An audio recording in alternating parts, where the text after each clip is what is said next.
महेश कोटे यांच्या निवडणूक प्रचार कार्यालयाचं उद्घाटन त्यांच्या शुभ हस्ते आता 5-10 मिनिटांमध्ये आपण या ठिकाणी करणार आहोत। जयंत पाटील कोंडीची सभा संपवून या ठिकाणी येत आहे। तत्पूर्वी आपला सर्व उपस्थितीला मी या निमित्तानं एवढं विनंती करू इच्छितो की आता निवडणूक सोपी राहिली नाही।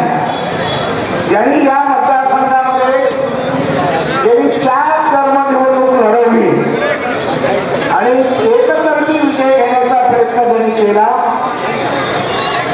ज्यांना 5-50,000च्या मताने लीडने निवडून आले ते विद्यमान आमदार विजयकुमार देशमुख यांच्या विरोधात महाआघाडीचे उमेदवार महेश कोटे आणि आम्ही सगळे महाआघाडीचे कार्यकर्ते त्यांच्या पाठीमध्ये सक्रियपणे उभे आहोत। या निवडणुकीच्या निमित्तानं लेखाजोखा घेण्याची परिस्थिती आणि लेखाजोखा घेण्याची भूमिका या सभेमध्ये आपल्याला बघायला मिळेल। मित्रांनो, काय कशासाठी निवडणूक लागते? गेली 4 टर्म झालं म्हणजे गेली 20 वर्ष झालं शहर उत्तर मतदारसंघात विजयकुमार देशमुख साहेब निवडून येतात। काय परिस्थिती आहे? या 20 वर्षाच्या कालखंडामध्ये विजयकुमार देशमुख साहेबांनी कोणतं काम या शहरासाठी केलंय? एखादं माइलस्टोन काम असं कोणतं केलंय? असा इतिहास काय निर्माण झालाय का?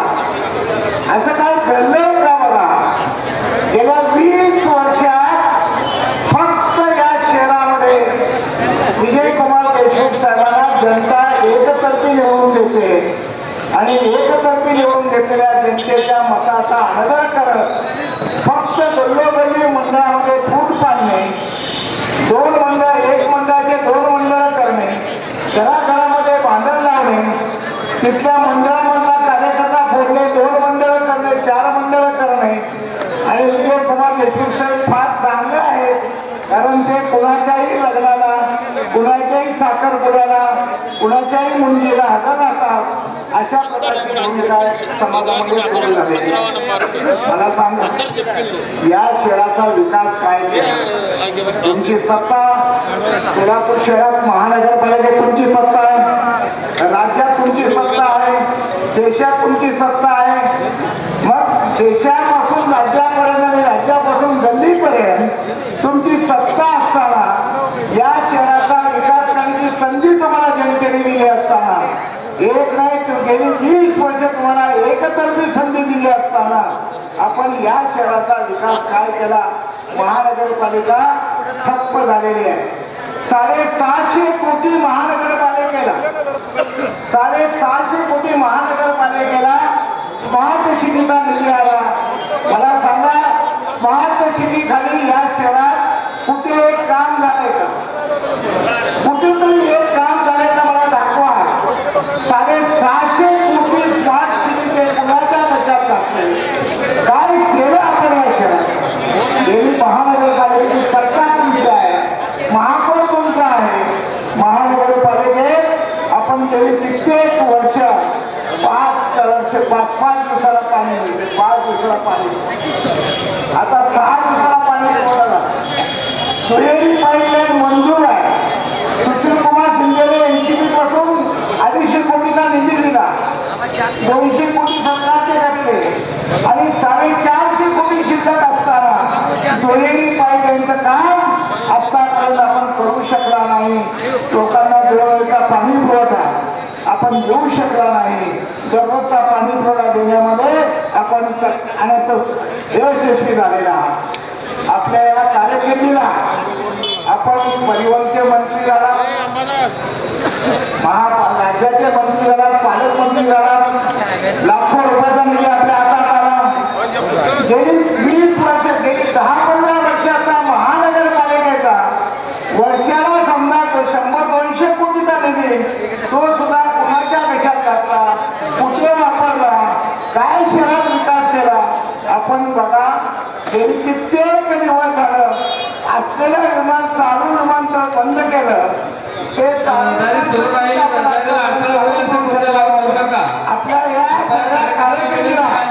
रहदारी आपल्याला थांबवता येणार नाही, रस्ता चालू राहायला पाहिजे. उभं राहिलेल्या सर्वांना विनंती आहे, खुर्च्यावर बसून घ्या.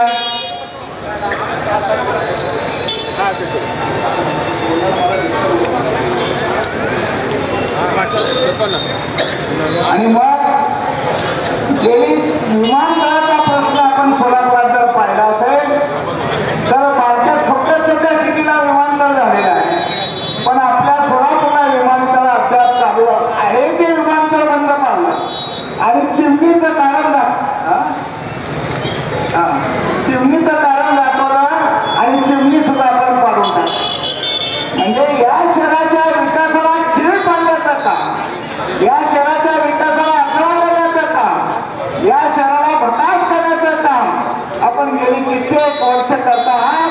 आणि जनतेच्या मताचा हा आदर आहे आणि म्हणून 20 वर्ष असलेला ह्या कामगाराला, या मालकाला आता बदलण्याची गरज आहे.